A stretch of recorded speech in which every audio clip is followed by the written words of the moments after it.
The room had not gone quiet yet. That was the thing Renata noticed first, that the silence was still forming, still gathering itself from the edges of the gallery toward the center, like water finding a drain. Dominique Farrell stood 6 feet away under the chandelier, wearing the jacket, wearing it the way a woman wears something she has always believed was made for her. One hand resting at the lapel, fingers curved just so. The label was inside. Renata knew exactly where, because she had stitched it there herself, in her kitchen, at 2 in the morning, with her daughter asleep on the couch cushion behind her. Dominique was drawing a breath. The stylist, Mireille, was already smiling, and Renata stood at the perimeter of the room with a glass of sparkling water she had not touched, waiting for what was about to be said about her, waiting with the particular stillness of a woman who has decided something and cannot take it back. Dignity, when it has been practiced long enough, stops looking like patience. It starts looking like certainty. The job had come through a temp agency,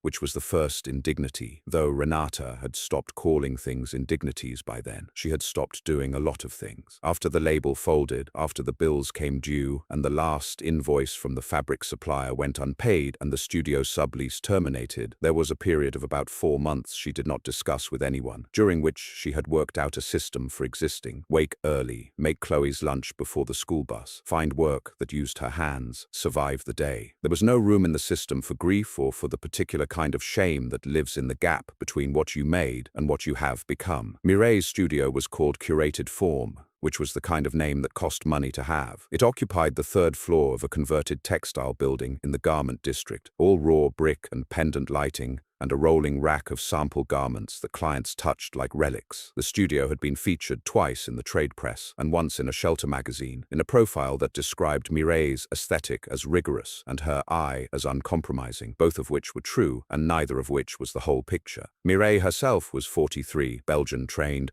and possessed of the specific confidence of someone who had been called talented so often she no longer questioned it. She was not cruel in the way that cartoons are cruel. She was cruel in the way that people are cruel when they genuinely cannot see past a price tag, a quieter, more thorough cruelty, because it required no effort and left no fingerprints. Renata had been hired to do alterations, steaming, and courier runs. She was listed in the studio's system as a textile support associate, which meant she had access to the back room and the industrial iron and nothing else. She was not introduced to clients. When Mireille's assistant called in sick on the 2nd Tuesday of Renata's 3rd week there, Mireille had looked at her with a kind of flat appraisal, the same look she gave garments she wasn't sure were worth the storage space, and said she supposed Renata could sit in on the fitting if she kept to the side of the room and did not speak. Renata had kept to the side of the room. The client that Tuesday was Dominique Farrell, CEO of a company called Vertex Wearables, which made sensor-embedded athletic clothing and had recently pivoted into luxury fashion tech following a funding round that every industry newsletter had covered. Dominique was the kind of executive who was photographed at galas and quoted in profiles about disruption and wore her success like something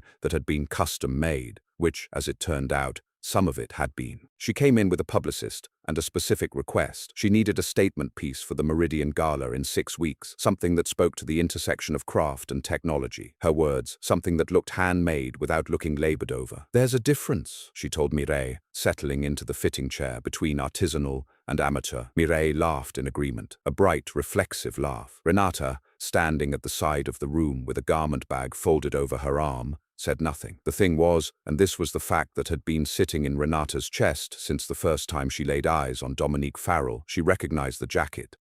Not from a photograph, not from a runway show. She recognized it the way you recognize a sentence you wrote in a notebook years ago and forgot, from the inside, from the decisions embedded in it, the hours they represented. The jacket Dominique had worn into the fitting that Tuesday, the one she'd draped casually over the back of the fitting chair while discussing what she wanted for the gala, was a single run piece from the last collection Renata had completed before the label went under. Column-structured charcoal with a hand-dyed indigo undercollar, the dye mixed over 2 days to get the depth right, brass fastenings sourced from an estate closure in northern New Jersey, each one polished by hand before she sewed it on. 11 pieces made, 2 sold in the week before the label folded, to customers she had met personally. The rest went to the consignment house in Brooklyn, at a price per piece that covered nothing but felt at the time, like the only dignified option. Renata had watched it come in on Dominique's arm, and had not moved. She had not moved because the calculation was immediate and automatic. She was on probation at a temp placement. She had 2 weeks of rent in her checking account, and Chloe's school shoes needed replacing. This was not the moment. She filed the knowledge away in the same place she filed everything that could wait. That evening she walked 30 minutes to the subway to save the bus fare. And when Chloe asked at dinner why she was being so quiet, Renata said she was just tired. Chloe was 9 and had her father's habit of looking at things directly. She accepted the explanation the way she accepted all of Renata's partial answers, receiving it fully, setting it down, leaving a space. "You smell like somebody else's clothes," Chloe said. "I work with clothes, not your clothes." Renata looked at her daughter across the table, this child who had watched the studio close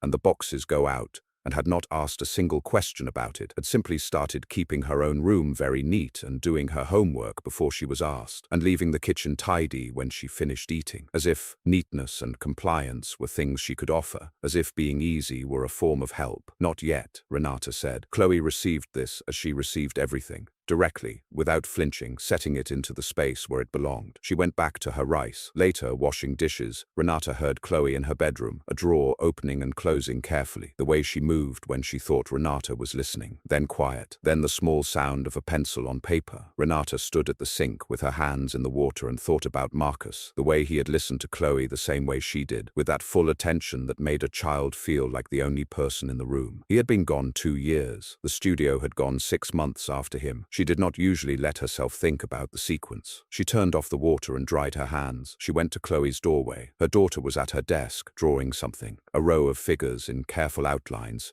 each wearing something different. Clothing she was inventing. "What are you making?" Chloe looked up, not embarrassed. "Designs, like you used to." She held up the paper. 5 figures, 5 distinct garments, each one considered. Renata came into the room and sat on the edge of the bed, and took the paper and looked at it for a long time. "These are good," she said. "I know, not boastful, just a fact. The collar on this one," Renata pointed. "You'd need a French seam here, or it would bunch." Chloe looked at the drawing seriously. "Can you show me? Soon, when I have a table set up again?" Chloe added this to the collection of things she was holding for her mother. "Okay." She studied the drawing. "Mom, why are you pressing other people's clothes when yours are better?" Renata looked at her daughter. "You know they're better," Chloe said, not unkindly. "You always said the work tells you when it's right. It does. Does your work at that place tell you it's right?" A long silence. Outside the window, traffic, the specific sound of a city evening. "No," Renata said. "Okay," Chloe said, and returned to her drawing, as if the admission had been what she was waiting for, and now the conversation was complete. What children ask, when they ask at exactly the right moment, is not a question. It is a permission, the kind adults spend years waiting for and rarely recognize when it arrives. 3 days later, Renata was pressing a silk organza blouse in the back room when she heard Mireille and Dominique's publicist talking in the fitting corridor. The door was ajar. She was not trying to listen. "She's asking again about provenance," the publicist said. "For the gala profile. They want a craft narrative. I'll source something. There are ateliers. She specifically wants a story, something with depth, a designer with a history." The sound Mireille made when she was calculating. "I know a woman in Antwerp, or I could commission a limited piece and frame it as a rediscovery, as long as it's credible." "Credibility," Mireille said, "is a question of presentation." Renata set the iron down. She did it carefully, the way she did everything carefully, so it made no sound. The fitting for the gala piece happened the following week. Dominique arrived again, this time without the publicist, and wore the jacket again. Renata's jacket, the indigo undercollar, the brass estate fastening, and Mireille looked at it with professional attention and said it was a very clean cut, very considered. Where had she found it? "A consignment place in Brooklyn, actually," Dominique said. "I've had it a year. I keep meaning to find out who made it. It has a label inside, but the text is faded." The label was not faded. The label was hand-stitched in cream thread on black grosgrain and read, in letters Renata had put there herself, "Osei Atelier, New York." From the side of the room, Renata watched Mireille reach for the jacket's collar and examine the lining with 2 fingers, the way you examine a cut of fabric in a shop. "Interesting construction," Mireille said. "Probably a small batch local label. Hard to know without more research." She let the collar fall. "Regardless, let's talk about what we're building for you." Renata was asked to take notes on client preferences. She wrote everything down. Dominique was in the middle of describing a texture preference when she glanced toward the side of the room where Renata stood with her notepad, and then at the coat Renata was wearing, a good wool coat, well made but old, a seam on the left cuff slightly frayed from years of use. It was a brief glance, barely a full second, but Mireille caught it. "Don't mind her," Mireille said, lightly. "She's alterations." Dominique made a small sound of acknowledgement and returned to her mood board. She had already moved on. Mireille had not quite looked at Renata. She was looking at the mood board too, but there was something in the set of her shoulders. A person who had just offered something and knew it was unkind and had decided not to take it back. Renata wrote the texture preference in her notepad. Her handwriting was clear and even. After the fitting, when Dominique had gone, and the junior assistant, Caden, had stepped out for a pickup, Mireille turned to Renata with the particular efficiency of someone already moving on to the next thing. "Good session. Can you steam the mock-up samples before Thursday?" "Of course." Mireille glanced at the notes Renata had taken. Thorough, organized, every preference captured cleanly. Something in her expression registered this and then did not follow through on it. "You have good instincts," she said, which was not quite the same as the compliment it almost was, and walked toward her desk. "Mireille," she stopped, half-turned. "The jacket," Renata said, "the charcoal one with the indigo undercollar. The label inside isn't faded." A long moment. "I don't know what you mean." "You examined the lining. You saw the label." Mireille's expression did not change. It simply settled into something more deliberate. "I saw some stitching. Old labels fade. That one doesn't. It reads Osei Atelier. That's my label." The room was quiet. Through the wall, they could both hear someone on the phone with a supplier. "You're the textile support associate," Mireille said finally. The word associate landed with specific care. "I'm the person who built that jacket." Renata kept her voice exactly level. "In a studio I ran for 6 years. The pattern documentation is dated. The consignment intake form has my name on it."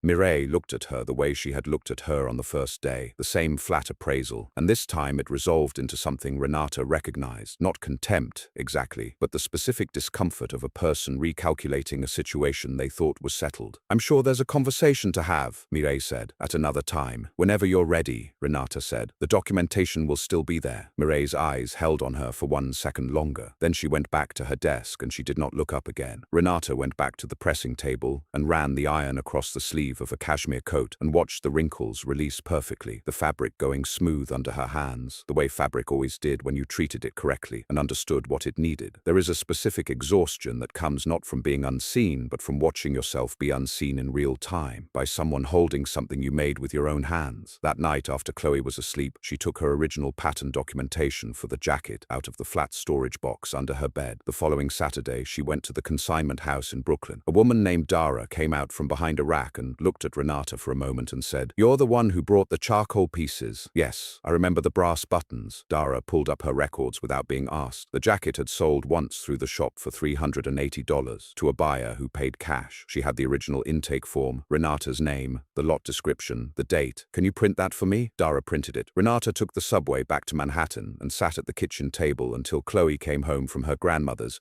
And when Chloe came into the kitchen and said, "I'm starving," Renata put the papers away and made sandwiches. She knew what she could do. She could bring the documentation to Mireille, and Mireille would say there was a conversation to have at another time, and that time would never come. She could say nothing and continue pressing blouses in the back room, or she could send everything to the industry journalists who had covered the Meridian Gala the previous year. She knew their names. She had pitched them both, back when she believed in pitching. She wrote the email that night. She attached the pattern files, the dated swatches, the sale documentation, and a single photograph of the jacket's label that she had taken on a Tuesday when Dominique had left the jacket on the fitting chair and Mireille had stepped out to take a call. She did not press send immediately. She sat with her finger over the trackpad, and she thought about Chloe's shoes and the 2 weeks of rent and the fact that once she sent it, she would not be able to unsend it, and the story would be in other people's hands, and she might lose the placement, and she might lose more than that. She thought about the fitting room, Mireille's hand at the collar of the jacket, 2 fingers on the grosgrain, the label right there, Osei Atelier, and Mireille saying probably a small batch local label, hard to know. She thought about Chloe drawing 5 figures in careful outline at her desk. The collar on this one would bunch. Her daughter already thinking in seams. She pressed send. The laptop screen glowed for a moment, the sent confirmation brief and small and absolute. Then she closed the laptop, and the room was very quiet. She sat in it for a while, just sitting. Then she went to check on her daughter,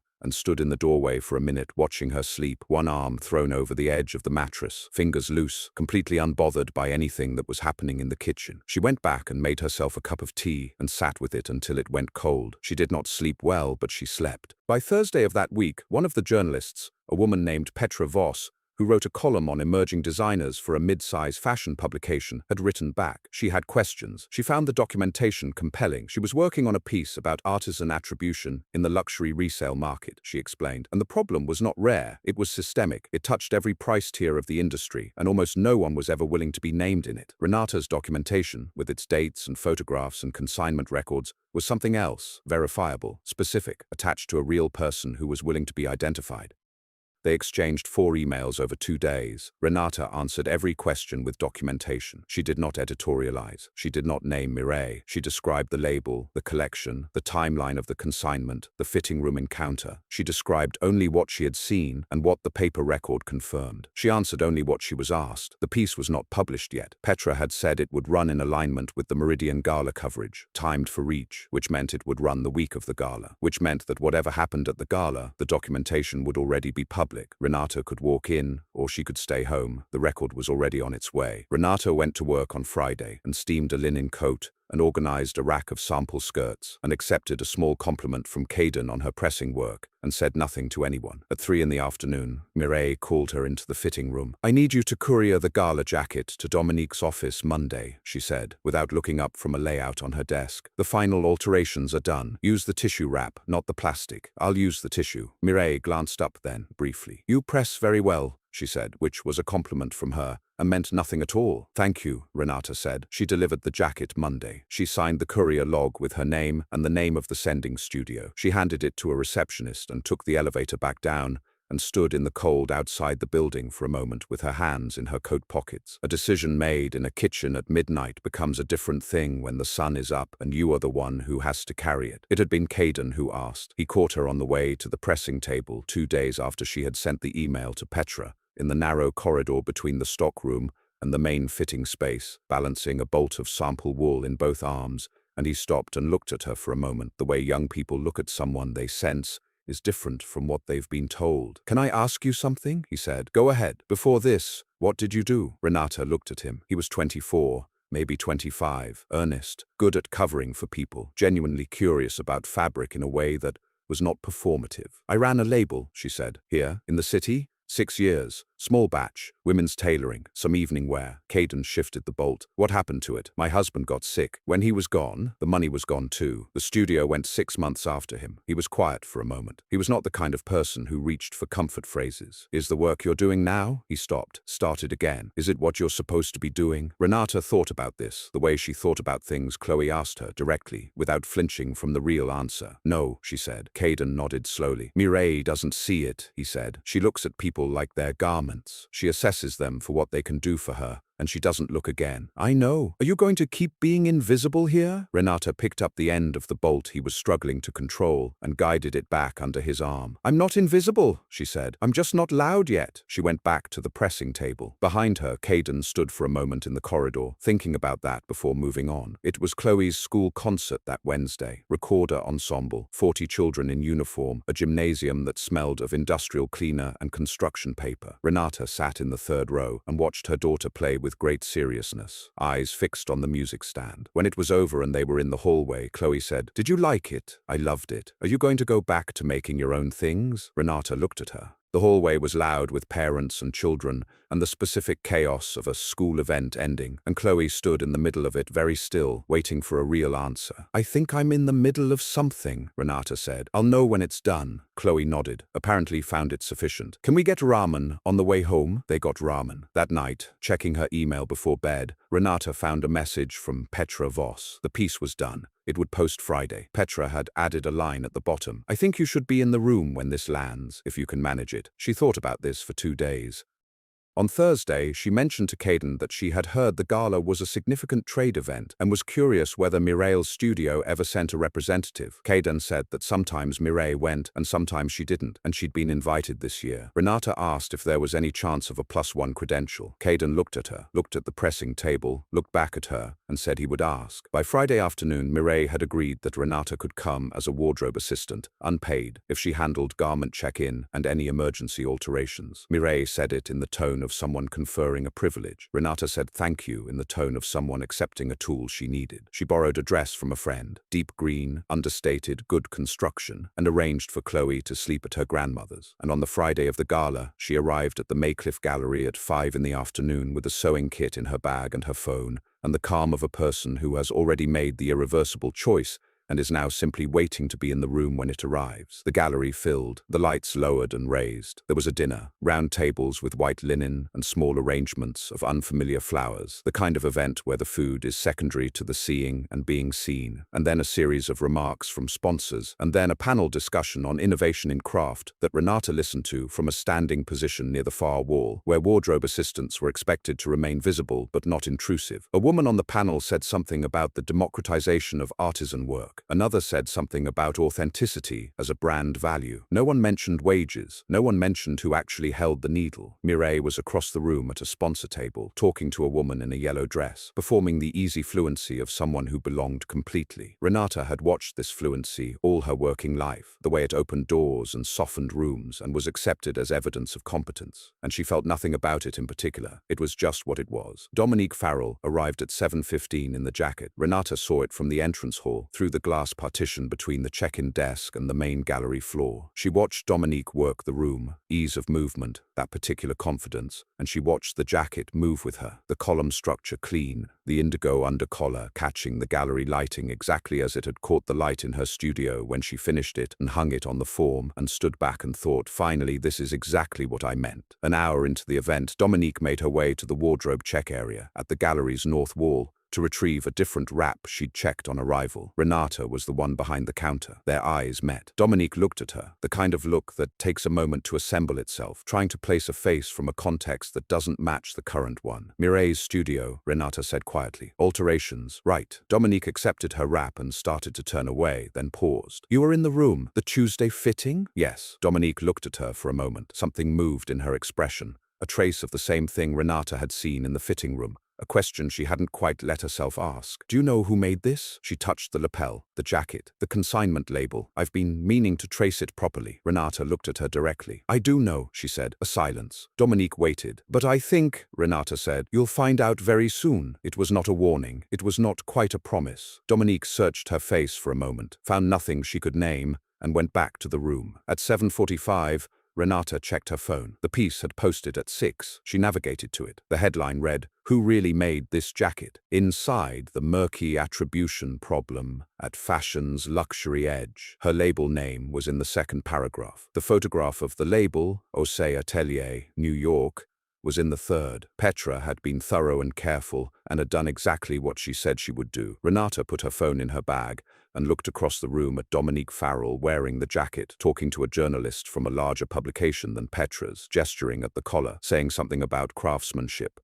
She walked toward them, not quickly, the way she walked when she was carrying something and didn't want to spill it. Mireille saw her moving across the room, and something shifted in her expression, a recognition of something not quite right, a woman not staying where she had been placed, but she was 4 tables away and the room was full, and there was nothing she could do in time. Renata stopped 2 feet from Dominique and the journalist. I'm sorry to interrupt. She was not sorry, and her voice did not sound like she was. My name is Renata Osei. I'm the designer who made that jacket. The journalist turned. Dominique's hand went to the lapel. The label inside reads Osei Atelier. Renata continued. The original pattern documentation is dated 4 years ago, and there's a piece in Petra Voss's column today that includes the full attribution record if you want to see it. She said it the way she said most things, plainly, without heat, with the precision of someone who has been building to this sentence for 3 weeks and has considered every word of it. Dominique looked at her, not the flat appraisal Mireille used, something more careful, more disoriented. Her hand was still at the lapel. You made this, I made it. I can walk you through every construction choice in that jacket if you'd like. Silence forming now. The journalist had his phone out. From across the room, Renata could feel Mireille standing very still. I bought it, Dominique said, slowly, from a consignment store. I didn't know.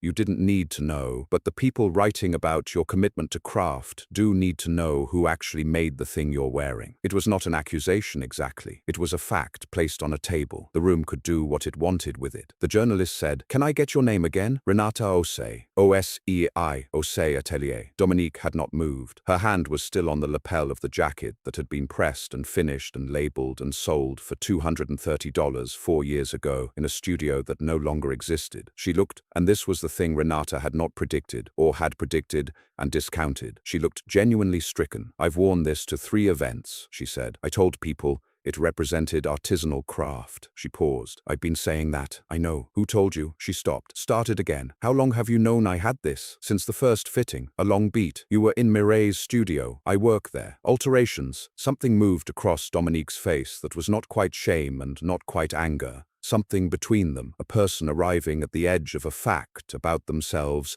that they did not enjoy. "You've been pressing clothes in the back room," she said, "while I was wearing your jacket." "Yes. And tonight at the coat check.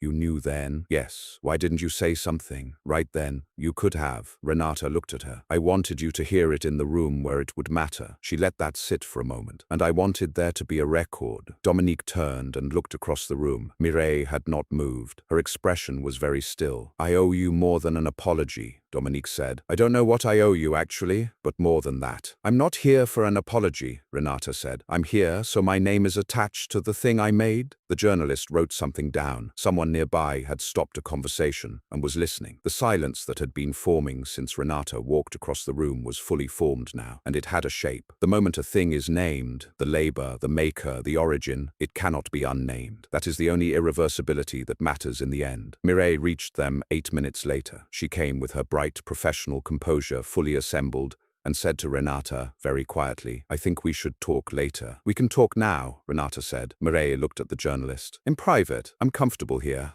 The journalist stepped back but did not leave. Mireille's composure held for another moment and then cracked, briefly, not into anger but into something older, a woman encountering the specific consequence of having decided, many times and without ever quite naming the decision, that small labels on small garments made by people she kept in back rooms did not require her attention. "I didn't know the provenance," she said. "You should have said something." "I know. You work for me. You could have said something. I know that too." A pause. "Why didn't you?" Renata looked at her. "You didn't ask." It was the truest thing she said all evening, and it landed where it was supposed to. Dominique spoke then, from behind Mireille's shoulder. "You've had someone in your studio for 3 weeks who built this." She gestured at the jacket. "And you were planning to source a craft narrative from an atelier in Antwerp." Mireille turned. Her composure reassembled into something thinner. "That conversation was private. The door was open," Renata said, not unkindly. The journalist had stepped back in. He had the good sense not to say anything. Dominique looked between them. Mireille with her assembled composure, and Renata with her complete stillness. And then back to the jacket, the lapel under her own hand. "I'm going to credit the jacket correctly at this event tonight to anyone who asks, and on anything I've said before." She was talking to Renata. "That's the least of it." "It's a start," Renata said. 3 days later, Dominique Farrell's company issued a statement acknowledging the jacket and naming Osei Atelier as its designer. The statement was specific, which surprised Renata. It gave the jacket's description, the original label, the fact that Dominique had purchased it through secondary market without knowledge of its maker, and it named Renata directly. It did not read like legal minimalism. It read like a person who had gone home from a gala and sat with something uncomfortable and decided to handle it cleanly. Dominique's publicist reached out to Petra Voss for comment and was referred to the column, which had been widely shared by then across multiple industry publications. Cudden texted Renata a screenshot with 17 exclamation points, and the message, "Is this you?" It was her. Mireille called. It was a brief call. She said she should have looked more closely at the label. She said she had never meant to obscure anything. She said she was sorry, in the specific halting way of someone saying a word they are not practiced at. Renata accepted it for what it was. She did not go back to the studio. She had not expected to. 2 weeks after the gala, Dominique Farrell sent an email. Not through a publicist. Her own address, a 3-sentence message with no pleasantries. She was leading an initiative to directly commission designers who had been historically overlooked in attribution chains. She was not offering charity. She was asking whether Renata would be interested in a conversation. Renata read it twice. Then she typed a reply. "Yes." She thought for a moment, then added, "On my terms." She sent it. Dominique replied, "Inside the hour, of course." The thing that happened next was not rapid and it was not cinematic. Petra's column generated inquiries. 2 from other journalists, 3 from buyers, one from a small production studio that made short documentary features about designers with interrupted careers. She answered them in the order they arrived on the kitchen table, while Chloe did homework across from her and asked no questions. Caden found another role at a studio that paid him correctly. Mireille's studio went on. These things do. What changed was small and specific. Renata's name was attached to the jacket, permanently and publicly, in the record that fashion journalism makes and keeps. A thing she had made with her hands was known to be hers. That was the beginning, not the ending, and she knew it, and it was enough to begin with. One evening in early spring, Chloe looked up from her homework and said, "Someone at school said they read about you. What did they read? That you made a famous jacket. Are you famous?" Renata thought about this. "The jacket is known," she said. "That's different." Chloe considered this with great seriousness. "But you made the jacket." "I did. So people know you made a famous jacket." Something like that. Chloe appeared satisfied by this accounting and returned to her homework. Renata poured herself a glass of water and stood at the kitchen window for a moment, looking at the street below, the ordinary evening traffic, the lit windows of the building across the way, each one a small different room with its own arrangement of ordinary things. She had a pattern on the table, new, her own. She went back to work. Some stories do not end. They simply arrive somewhere. A name on a label, a pattern on a table, a child who will one day know the word for French seam because her mother had the patience to teach it. What lasts is rarely what was lost. It is the work that